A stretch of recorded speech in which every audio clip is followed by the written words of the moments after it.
बिस्मिल्लाहिर्रहमानिर्रहीम अस्सलाम वालेकुम स्टूडेंट्स, मैं हूं हसान फरीद, आपका फिजिक्स टीचर। स्टूडेंट्स, आप लोग जानते हैं कि लास्ट टाइम हम लोगों ने इलेक्ट्रिक करंट को बहुत डिटेल में डिस्कस किया। आज हम देखेंगे मेटल्स के अंदर इलेक्ट्रिक करंट किस तरह से पास करता है। और मेटल्स को ही क्यों देखेंगे, क्योंकि आप लोग जानते हैं कि हमारी वायर्स जो हैं वो मेटल से बनी होती हैं, और भी हमारी डेली लाइफ में जितनी भी चीजें हैं उनमें ज्यादातर जो है वो मेटल्स होती हैं जिनमें से करंट पास करते हुए हम देखते हैं। इसलिए ये जानना हमारे लिए जरूरी है कि मेटल्स में से करंट की वजह क्या बनी। तो ये हम जानेंगे आज के लेक्चर में। और स्टूडेंट्स, आज के लेक्चर के एंड पर हम कुछ मिसकंसेप्शंस अबाउट करंट के बारे में बच्चों के कुछ गलत कॉन्सेप्ट डिस्कस करेंगे जो आज आप लोगों ने करेक्ट करने हैं। तो आइए स्टूडेंट, स्टार्ट करते हैं आज का लेक्चर। स्टूडेंट्स, आपको याद होगा लास्ट लेक्चर मैंने इस बात पर खत्म किया था कि मेटल के अंदर करंट की वजह जो है वो फ्री इलेक्ट्रॉन्स है। अब यहीं से बात का आगाज करते हैं, तो चलते हैं नेक्स्ट बोर्ड पर। तो अब स्टूडेंट्स हम डिस्कस करेंगे current through metallic conductor. Metals के अंदर करंट कैसे पास करता है। अब स्टूडेंट्स, यहां इसको डिटेल में डिस्कस करने की वजह क्या है। देखें, एक सवाल है जो आपके जहन में भी आ सकता है। मैंने आपको बताया कि हमारे पास जो मेटल है उसके अंदर एटम्स होते हैं, और एटम्स के अंदर फ्री इलेक्ट्रॉन्स होते हैं, और फ्री इलेक्ट्रॉन्स हर वक्त मूव कर रहे होते हैं, और चार्जेस की जो मूवमेंट है उसको हम करंट कहते हैं। अगर ये सारी बातें सच्ची हैं तो जब आप कोई घड़ी पहनते हैं जो मेटल से बनी होती है, तो उस मेटल के अंदर एटम्स होंगे, उस एटम्स के अंदर फ्री इलेक्ट्रॉन्स होंगे जो हर वक्त मूव कर रहे होंगे, और जब चार्ज मूव कर रहा हो तो हमने बोला कि वो करंट बन जाता है। तो फिर ये जो वॉच आपने पहनी होती है, तो आपको इसके अंदर मौजूद जो फ्री इलेक्ट्रॉन की मूवमेंट है उससे करंट क्यों नहीं पड़ता। ये असल इंपॉर्टेंट बात है जहां से आज की बात का आगाज करेंगे। तो दोबारा सुन लीजिए कि मैं बताना क्या चाह रहा हूं कि मेटल्स के अंदर फ्री इलेक्ट्रॉन्स हैं जो कि हर वक्त मूव कर रहे हैं, इसलिए तो उनको फ्री इलेक्ट्रॉन्स कह रहे हैं। तो अगर वो हर वक्त मूव कर रहे हैं, तो जब आप किसी मेटल को टच करते हैं, आप देखते हैं डेली लाइफ में आप कितनी दफा मेटल्स को टच करते हैं, क्या हर दफा आपको करंट लगता है? नहीं लगता। तो स्टूडेंट्स, उसकी वजह क्या है, आइए जरा डिटेल में देखते हैं। इमेजिन करें कि मेरे पास मेटल का एक टुकड़ा है, एक पीस है, जिसके साथ मैंने अभी कोई बैटरी वगैरह नहीं लगाई। अगर मैं इसके अंदर देखूं तो मुझे मालूम है कि इसके अंदर जो एटम्स हैं वो अपनी जगह पर फिक्स रहेंगे, जिनके जो फ्री इलेक्ट्रॉन्स हैं वो मूव कर रहे होंगे, और इनकी जो ये मूवमेंट है ये आप देख रहे हैं बिल्कुल रैंडम है, ये मोशन रैंडम है। कोई इलेक्ट्रॉन किसी तरफ मूव कर रहा है, कोई इलेक्ट्रॉन किसी तरफ मूव कर रहा है। अगर आप गौर करें तो ये बिल्कुल वैसे ही है जैसे जब हम रेस्ट पर मौजूद एक फ्लूइड को देखते हैं, तो उस फ्लूइड के अंदर जो पार्टिकल्स होंगे वो भी बिल्कुल इसी तरह से रैंडम मोशन कर रहे होते हैं। तो पहली बात हम लोगों ने ये सीखी कि हमारे पास जब भी एक मेटल का पीस हम लें, मेटल का कंडक्टर लें, तो उसके अंदर इलेक्ट्रॉन्स फ्री होते हैं, और वो इलेक्ट्रॉन्स जो है वो रैंडम मोशन कर रहे होते हैं। किसी इलेक्ट्रॉन की वेलोसिटी किसी डायरेक्शन में होगी, किसी इलेक्ट्रॉन की वेलोसिटी किसी डायरेक्शन में होगी। तो इलेक्ट्रॉन जो है वो किसी एक खास डायरेक्शन में नहीं जा रहे। इस वक्त याद रखिएगा, इलेक्ट्रॉन्स के पास जो स्पीड होगी वो कई 100 किलोमीटर फी सेकंड होगी। बहुत ज्यादा स्पीड है ये, सेवरल 100 किलोमीटर्स पर सेकंड, कई 100 किलोमीटर एक सेकंड में ट्रेवल कर रहे होंगे, इतनी ज्यादा स्पीड होगी। तो ये जो बातें अभी मैंने आप लोगों को बताई हैं, इन बातों को मैं आप लोगों के सामने लिख देता हूं स्टूडेंट्स। तो अभी हम डिस्कस कर रहे हैं कि मेटल कंडक्टर के साथ बैटरी हमने नहीं लगाई, और जब आप मेटल कंडक्टर के साथ बैटरी नहीं लगाएंगे तो आपके ये डायग्राम जहन में आएगी जिसमें कोई इलेक्ट्रॉन जो है वो किसी डायरेक्शन में, कोई इलेक्ट्रॉन किसी डायरेक्शन में, कोई इलेक्ट्रॉन किसी डायरेक्शन में, यानी कि एज ए होल बिल्कुल रैंडम मोशन है। यहां पर मैंने सिर्फ इलेक्ट्रॉन्स बनाए हैं, वैसे यहां पर एटम्स भी होंगे जो अपनी जगह पर बिल्कुल फिक्स होंगे, क्योंकि एटम मूव नहीं कर सकते। नाउ स्टूडेंट्स, यहां क्या क्या पॉइंट्स लिखने, 3-4 पॉइंट्स है, मैं आपके सामने बुलेट्स बनाकर लिख देता हूं ताकि आप अच्छे से कंपेयर कर सकें। सबसे पहले याद रखिएगा, बैटरी तो कनेक्ट की नहीं है। जब आप बैटरी नहीं कनेक्ट करते तो इलेक्ट्रिक फील्ड डेवलप नहीं होता, याद रखिएगा। तो पहला पॉइंट ये है कि without battery no electric field is present, electric field मौजूद नहीं है, इसलिए मैंने यहां पर कहीं इलेक्ट्रिक फील्ड की डायरेक्शन शो नहीं की। दूसरी बात यह है कि इलेक्ट्रॉन्स क्या कर रहे हैं इस वक्त, जो फ्री इलेक्ट्रॉन्स हैं वो रैंडम मोशन में हैं। तो free electrons are moving randomly, free electrons जो हैं वो रैंडमली मूव कर रहे हैं। और उनके पास बहुत स्पीड है। याद रखिएगा कितनी स्पीड है? Speed is several hundred kilometres, कई 100 किलोमीटर्स है। ये स्पीड कहां से आ रही है? Due to their thermal energy.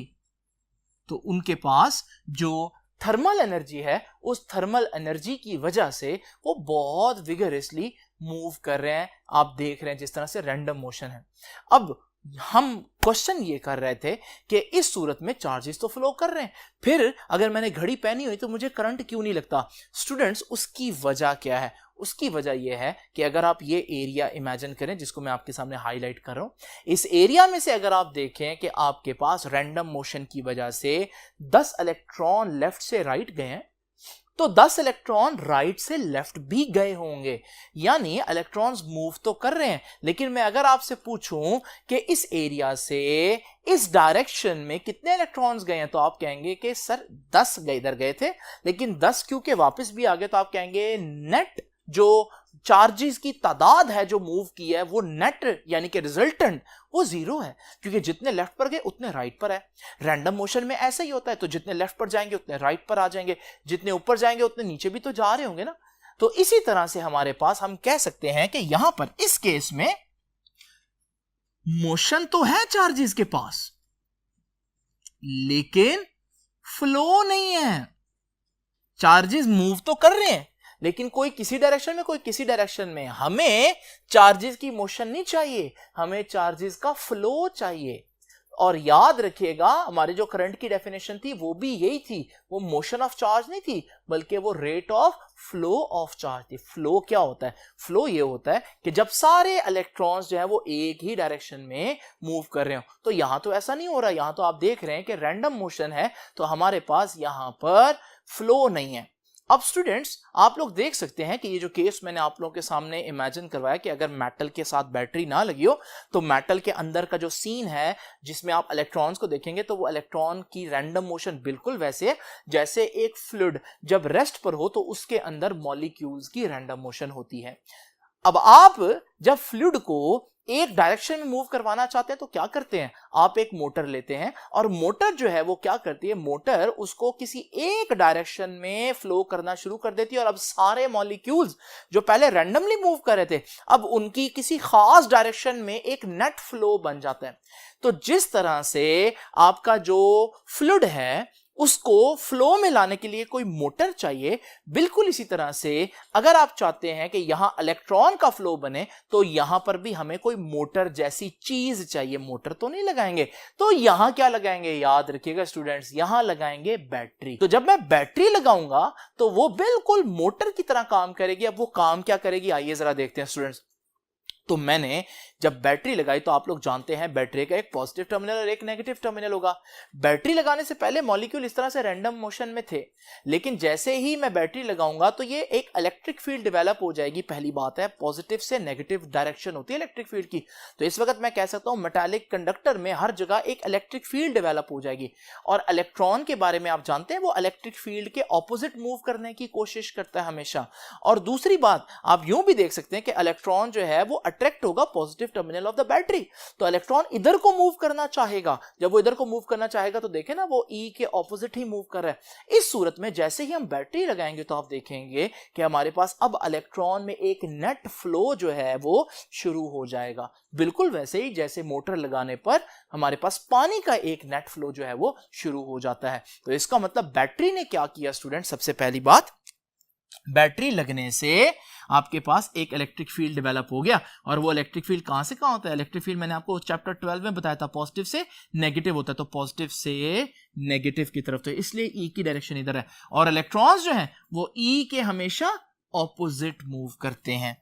Now students, याद रखिएगा हमारे पास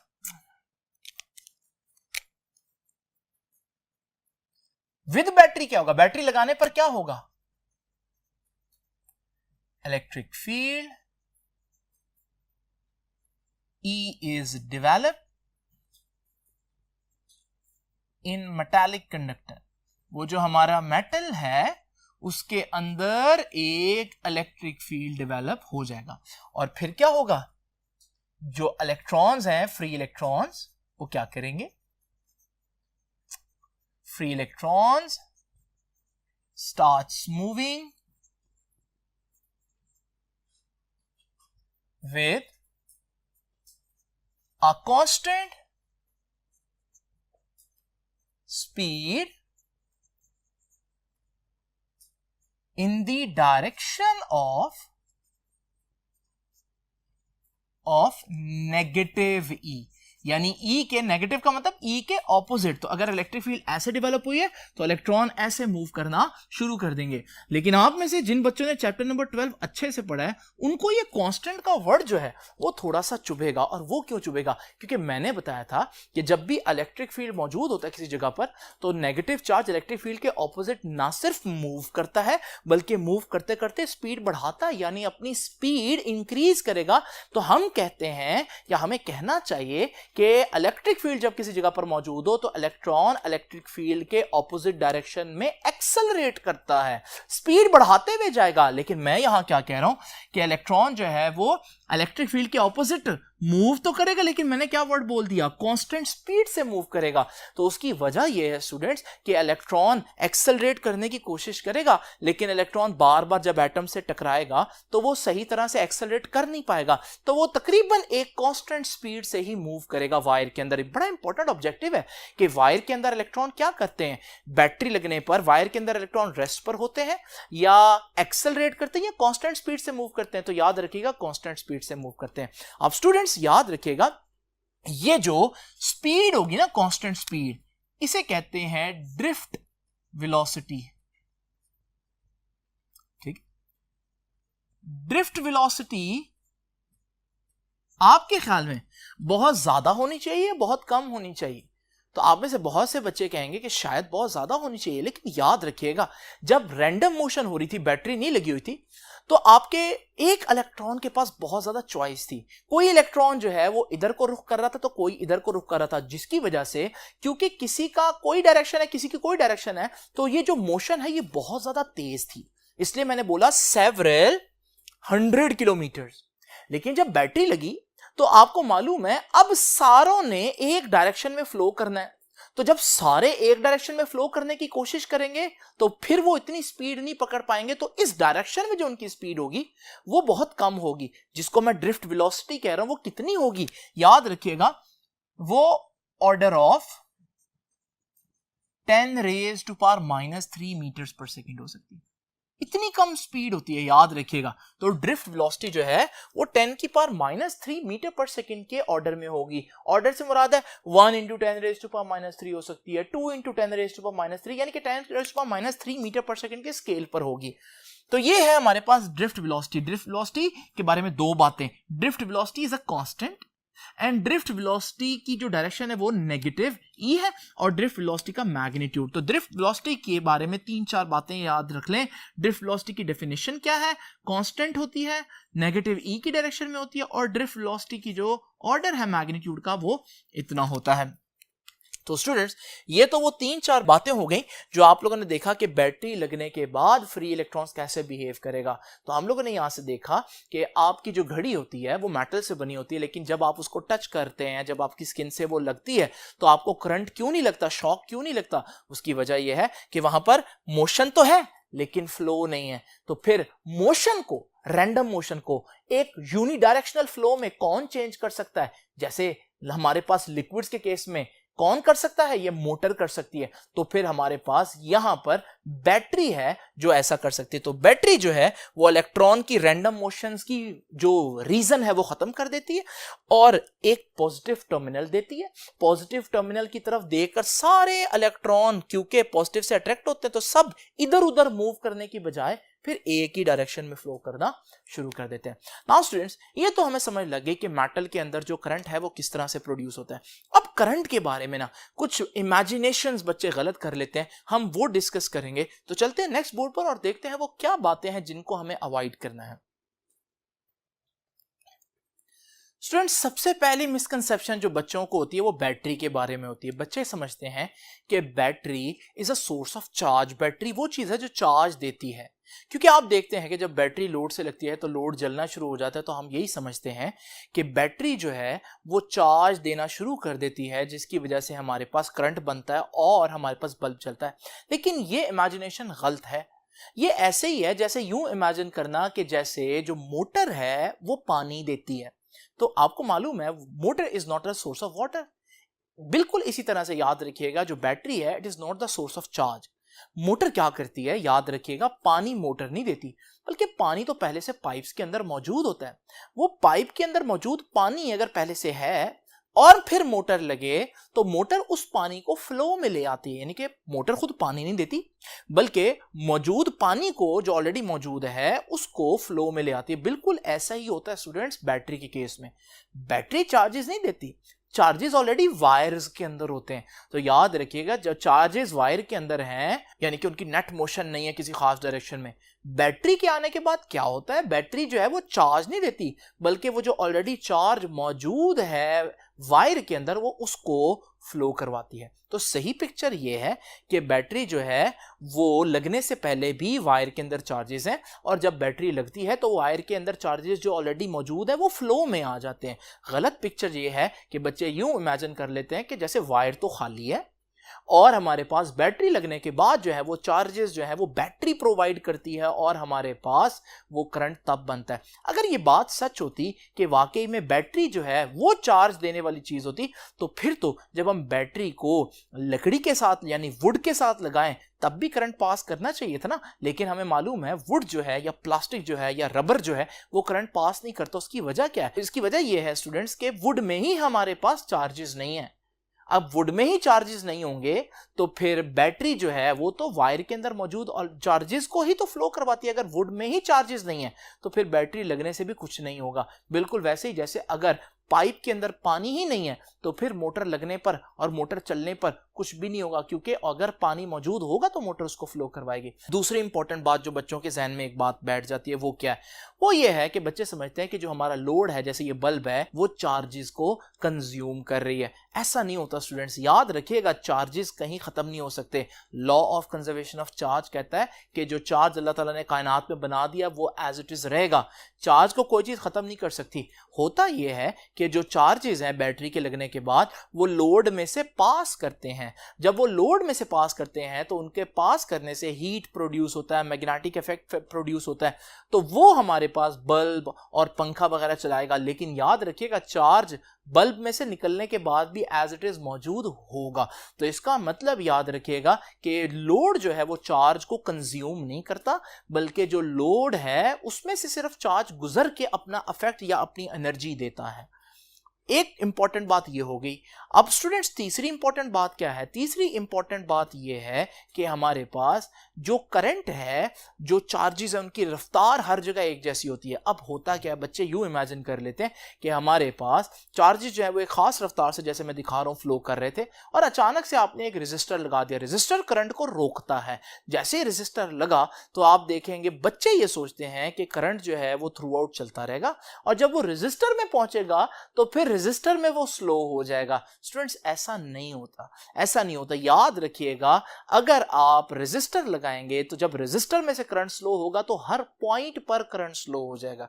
यानी गलत पिक्चर ये है कि आप इमेजिन करें कि रेजिस्टेंस के अलावा जो है वो करंट तेज है और जब रजिस्टर में से चार्जेस पास करते हैं तो वहां चार्जेस स्लो होते हैं। लेकिन असल पिक्चर ये है कि हमारे पास जब एक रेजिस्टेंस मौजूद हो तो ओवरऑल हर जगह पर चार्ज जो है वो स्लो हो जाता है। ये ऐसे ही है जैसे रोड पर गाड़ियां मौजूद हो, अगर अगली गाड़ी रास्ता नहीं देगी तो पिछली गाड़ी भी जो है वो नहीं जाएगी। तो सड़क पर अगर एक गाड़ी रुक जाए तो सबको रुकना पड़ता है। बिल्कुल ऐसे ही यहां पर भी है। तो एक पॉइंट पर अगर चार्ज स्लो हो तो फिर हर पॉइंट पर चार्ज स्लो हो जाएगा। तो एक पॉइंट पर जो करंट कम होगा वो हर जगह पर करंट कम होगा। तो रेजिस्टेंस किसी एक जगह पर लगी हो लेकिन उसका इफेक्ट आपको पूरे सर्किट में नजर आएगा। नाउ स्टूडेंट्स चौथी इंपॉर्टेंट बात क्या है, वो ये है कि जो स्विच होता है, जब हम वो स्विच ओपन करते हैं तो आप लोग जानते हैं करंट का जो फ्लो चल रहा होता है स्विच के ओपन करने से वो रुक जाता है, क्योंकि अब ये जो चार्ज है जो स्विच के एंड पर मौजूद है ये दूसरे एंड पर नहीं जा सकता, क्योंकि इसके लिए उसको हवा में से गुजरना पड़ेगा और एयर जो है वो इंसुलेटर है। अब बच्चों के गलत पिक्चर जो माइंड में चलती है वो ये है कि स्विच अगर यहां पर मौजूद है तो जैसे ही चार्ज निकलेगा तो स्विच ओपन होगा तो हमारे पास करंट नहीं पहुंचेगा बल्ब को। लेकिन अगर हमारे पास, वो ये सोचते हैं बच्चे कि अगर हमारे पास ये स्विच की पोजीशन मैं यहां कर दूं तो जब स्विच की पोजीशन यहां होगी तो इस सूरत में आप देखेंगे जो करंट है वो पहले बल्ब में से पास करेगा क्योंकि चार्जेस पास कर रहे हैं, और फिर जब वो स्विच के पास आएंगे तब उन्हें पता चलेगा भाई ये तो ओपन सर्किट, और फिर वो रुकेंगे। ऐसा नहीं होता, ये भी गलत पिक्चर है। असल पिक्चर मैंने आपको पहले ही बताई है, चार्जेस हर वक्त वायर में मौजूद होते हैं, तो अगर चार्जेस फ्लो कर रहे हैं और किसी भी पॉइंट पर आप जो स्विच है उसको ओपन करें तो अगर एक पॉइंट पर चार्ज रुकेगा तो मैंने क्या बताया, हर पॉइंट पर चार्ज रुक जाएगा। इसका मतलब यह हुआ कि स्विच की पोजीशन लोड से पहले हो या स्विच की पोजीशन लोड के बाद हो, इससे फर्क नहीं पड़ता, जहां पर भी स्विच ओपन होगा करंट का फ्लो जो है वो फौरन रुक जाएगा। नाउ स्टूडेंट्स, पांचवी जो बात मैंने आप लोगों से डिस्कस करनी है वो है अबाउट ड्रिफ्ट वेलोसिटी। मैंने आपको बताया बैटरी लगने पर चार्जेस की एक बड़ी ही स्लो स्पीड बन जाती है जिसे हम ड्रिफ्ट वेलोसिटी कहते हैं, और वो 10⁻³ मीटर पर सेकेंड होती है, यानी कि 0.001 मीटर पर सेकेंड। ये तो बहुत कम स्पीड है। तो अगर हम बच्चों के कॉन्सेप्ट से देखें तो कुछ इस तरह से सोचते हैं वो कि जैसे ही आपने स्विच ऑन किया तो चार्ज मूव करना शुरू किया, किस स्पीड से, 0.001 मीटर पर सेकेंड। ये तो बहुत कम स्पीड है, तो इससे जब चार्ज है उसको तो लोड तक पहुंचने में बहुत टाइम लग जाएगा। तो ये तो फिर जब हमें स्विच ऑन करना चाहिए तो उसके आधे घंटे बाद बल्ब को ऑन होना चाहिए, क्योंकि चार्ज तो तब उस तक पहुंचेगा। लेकिन स्टूडेंट्स याद रखिएगा, स्पीड ऑफ चार्ज और स्पीड ऑफ करंट एक बात नहीं है। देखिए, चार्ज एक फिजिकल चीज है, करंट जो है वो चार्ज का अफेक्ट है, करंट एक अफेक्ट है। अब मजे की बात यह है कि आप लोग जानते हैं कि इस वायर के अंदर एक्चुअली में कॉन्सेप्ट यह है कि हर जगह चार्जेस मौजूद हैं। जब हर जगह चार्जेस मौजूद होंगे तो हमारे पास, अगर मैं स्विच ऑन करूं, बेशक पहला चार्ज जो है वो हल्का सा मूव करे 10⁻³ मीटर पर सेकेंड से ही, लेकिन उसका वो हल्का सा मूवमेंट जो है वो सारे चार्जेस को हल्का हल्का मूव कर देगा। हालांकि ये चार्ज जो शुरू वाला चार्ज है बल्ब तक नहीं पहुंचा, लेकिन इस चार्ज की यहां पर मूवमेंट जो है बल्ब के अंदर चार्ज की मूवमेंट क्रिएट कर गई ना। तो इसका मतलब याद रखिएगा, इस चार्ज का वहां मौजूद होना जरूरी नहीं है। चार्जेस की स्पीड बड़ी कम है लेकिन करंट की स्पीड बड़ी ज्यादा है, क्योंकि जैसे ही एक चार्ज अपनी जगह पर हिलता है वो सारे चार्जेस को पूरे सर्किट में हिला देता है, मूव करवा देता है। तो करंट की स्पीड बहुत तेज है, चार्ज की स्पीड कम है। तो चार्ज और चीज है और चार्ज का जो इफेक्ट है यानी कि करंट, वो और चीज है। नाउ स्टूडेंट्स, ये 4-5 बातें हैं जो मैंने आप लोगों से डिस्कस की हैं। अब आखिरी बात हम डिस्कस करेंगे और वो ये है कि हर बैटरी के ऊपर उसकी वोल्टेज लिखी होती है। वोल्टेज को हम आगे डिटेल में डिस्कस करेंगे, लेकिन याद रखिएगा, मैं आपके सामने एक ये छोटा सा सेल और एक ये बहुत बड़ी बैटरी जो आप यूपीएस में यूज करते हैं। अब जब मैं ये दोनों बैटरीज आप लोगों को दिखाता हूं, मैं कहता हूं भाई अगर मैं आपसे कहूं दोनों को टच करें तो किसको टच करना आपके लिए आसान है? आप फौरन चूज करेंगे इस क्यूट से सेल को। क्यों? क्योंकि आपको ये बहुत छोटा सा नजर आ रहा है और बेजरर सा दिखाई दे रहा है, लग रहा है जैसे ये डेंजरस नहीं है। याद रखिएगा, ये सेल का या बैटरी का साइज नहीं, बल्कि ये सेल या बैटरी के ऊपर लिखी गई वोल्टेज है जो एक्चुअली में डेंजरस हो सकती है। तो अगर मैं देखूं इस सेल के ऊपर लिखा है 12 वोल्ट और इस बैटरी के ऊपर भी देखूं, हालांकि बहुत बड़ी है तो लिखा तो 12 वोल्ट है, इसका मतलब ये एक जैसी वोल्टेज की बैटरीज हैं। अगर आप इसको हाथ लगा सकते हैं इजीली तो आप इसको भी इजीली हाथ लगा सकते हैं। इस वजह से आप देखते हैं कि जो 12 वोल्ट की बैटरी है, अक्सर इसको लोग यूज करते हुए जिसके टर्मिनल्स को टच कर रहे होते हैं, क्योंकि भले इसका साइज बड़ा है लेकिन है ये 12 वोल्ट की। तो फिर साइज बड़ा होने से क्या फायदा हुआ? साइज बड़ा होने से इसकी कैपेसिटी बढ़ जाती है। कैपेसिटी से मुराद ये है कि ये हमारे पास 12 वोल्ट पर करंट देगा, लेकिन ये करंट देगा शायद आप सपोज करें अगर मुसलसल चले तो 1 घंटा, लेकिन ये क्योंकि बड़ी बैटरी है, इसके अंदर ज्यादा केमिकल है, तो ये आपको 12 वोल्ट पर करंट देगा, 12 वोल्ट पर ही देगा, लेकिन ये करंट ज्यादा देर तक दे सकता है। तो ड्यूरेशन ज्यादा होगी बड़ी बैटरी की, लेकिन वोल्टेज जो है वो असल चीज है जिससे पता चलेगा कौन सी चीज कितनी डेंजरस है। एक और फैक्टर है वैसे इसमें जो डेंजरस बना सकता है छोटी चीज को या बड़ी चीज को, और वो है इंटरनल रेजिस्टेंस। लेकिन अभी क्योंकि वो आप लोगों को नहीं मालूम तो इसको हम छोड़ते हैं। आपसे अब इंशाल्लाह मुलाकात होगी नेक्स्ट लेक्चर में। आई होप कि आप लोग ये जितनी भी कंफ्यूजन्स हैं इनको डील करें अच्छे से, और चैप्टर के स्टार्ट होने से पहले अपने आप को तैयार कर लें और करंट के वोल्टेज के सही कॉन्सेप्ट जो है वो हासिल कर लें। आपसे अब इंशाल्लाह मुलाकात होगी नेक्स्ट लेक्चर में। तब तक के लिए अल्लाह हाफिज।